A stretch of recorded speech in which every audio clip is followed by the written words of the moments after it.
Hey YouTube, Berserker Nick here. I'm down here at Walker's Bike Shop. I always hear about this bike shortage, but I'll tell you what, you come to Fort Dodge, Iowa, you can get a bike. Look at this.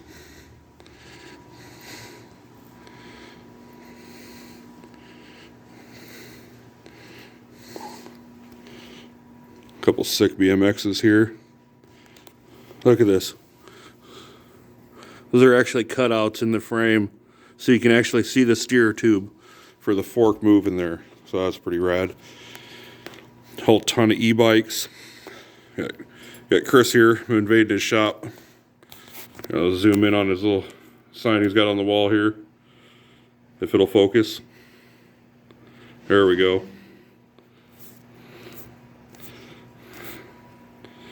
Show you guys a map.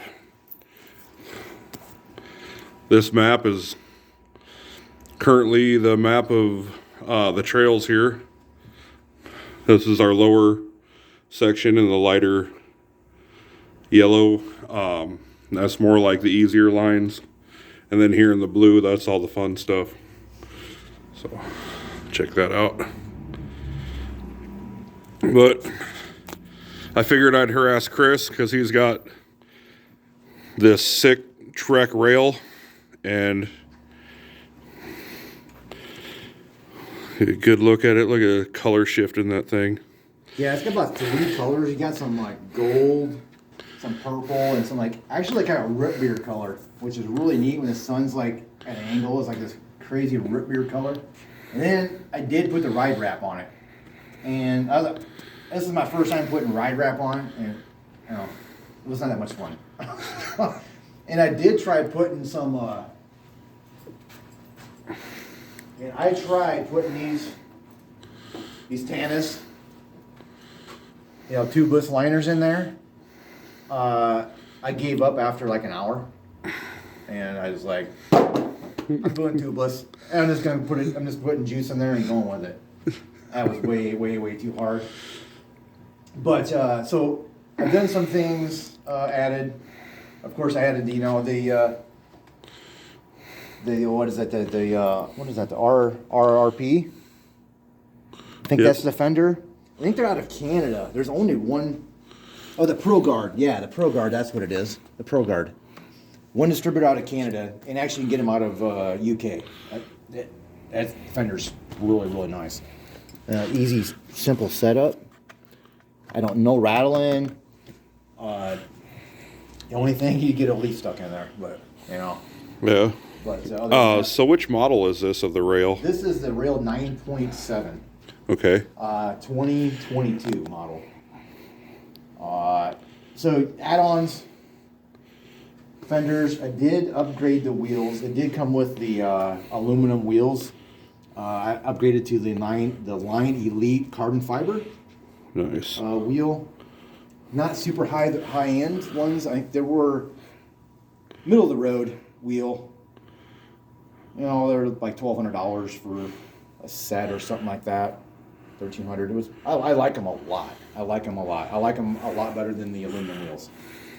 I did upgrade the handlebars to the Bontrager Elite 35 millimeter carbon wheel. Now, however, this is one upgrade that I don't know if it was really an upgrade for me because it's still stiff. It's really stiff. I think I'm going back to a 31.8. And I did upgrade the race face stem also on there, which looks real nice, but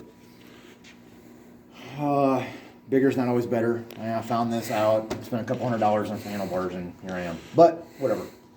And then I did put the nogs on there. So those are for like climbing, and you can leave these loose when you're light. You can throw your thumb over when you're climbing hills. You can get more control over your bike when you're climbing. I really like those a lot. And they're easy. You can just move them wherever you want to.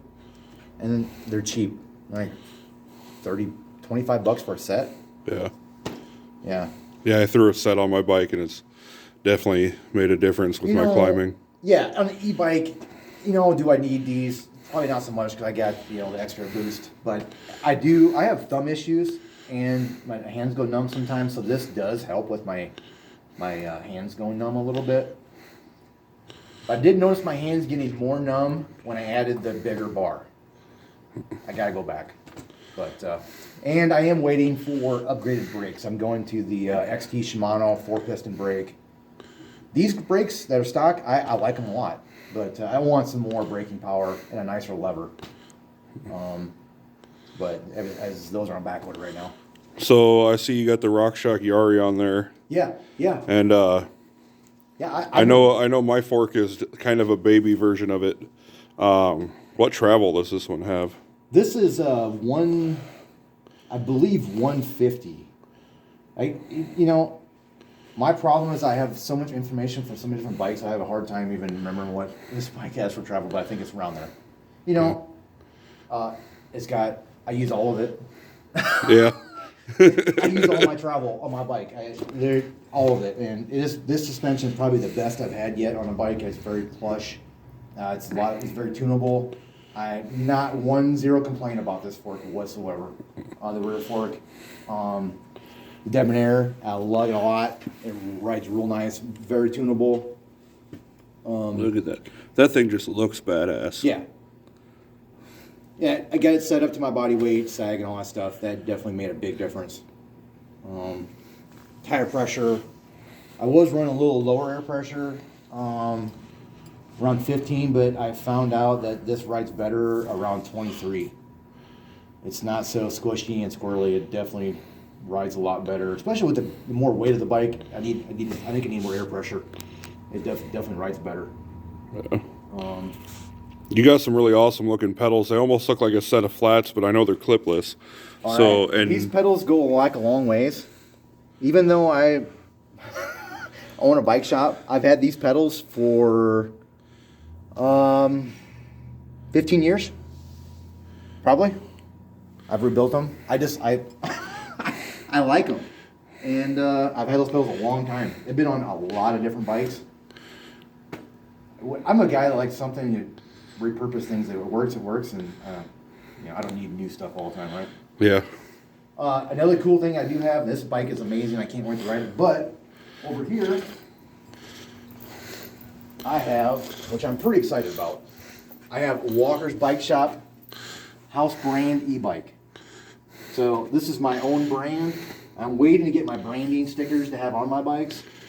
And I've got quite a few different models you can choose from. So, look at that thing. That thing is a monster. How many watts is this one? This is 1,000 watt. And that equates to about 110 foot-pounds of torque. Oh, yeah, you're cooking on that thing. It does 35 mile an hour. So this is basically for something you want to go deer hunting. You have a deer cart you put behind there, tow your deer out, or you just want a fat tire bike to cruise around on.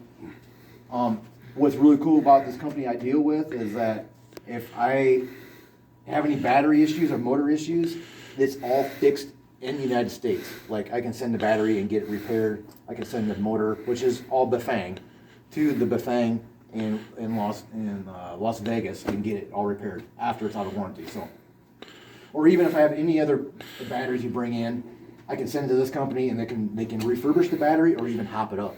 And they can juice it up and make some more performance out of it. So. Oh yeah, more power. More power. I think it's cool. I've got a lot of different bikes to choose from in my own line, which is neat. And I really want to be really picky about the company I bring in because I'm a stickler about quality and parts being available. And anything with my name going to be on there is going to be the best. Yeah. Right. And the prices are right in line with online prices. So. And then this is a new product. I know you guys seen this the other day. I posted a video on this on my YouTube channel. The new Townie Go electric with the 500 watt and the battery in the frame. It's hard to can't hardly tell it's an e-bike. I know. I rode one of the old ones, and I hit 28 mile an hour from one end of a parking lot to the other. So e-bikes are a lot of fun. That was pretty awesome. Yeah, I'm ready for season. I'm ready to. It's getting warm out. People need to get in here. Get yourself a bike. Get riding. And definitely always make sure you try to support local bike shops as much as possible because we are a dying breed, and every year there's less and less of us, and it is hard. It's hard to make it in this economy with online and whatnot. And my best advice is, like what I do now, is get involved with the community as much as possible, your customers as much as possible, and respect people, and treat people like you want to be treated, right? That's awesome. That's the secret to, and my motto here is changing lives one pedal stroke at a time. That's Walker's Bike Shop. Let's go. Oh yeah, that's awesome.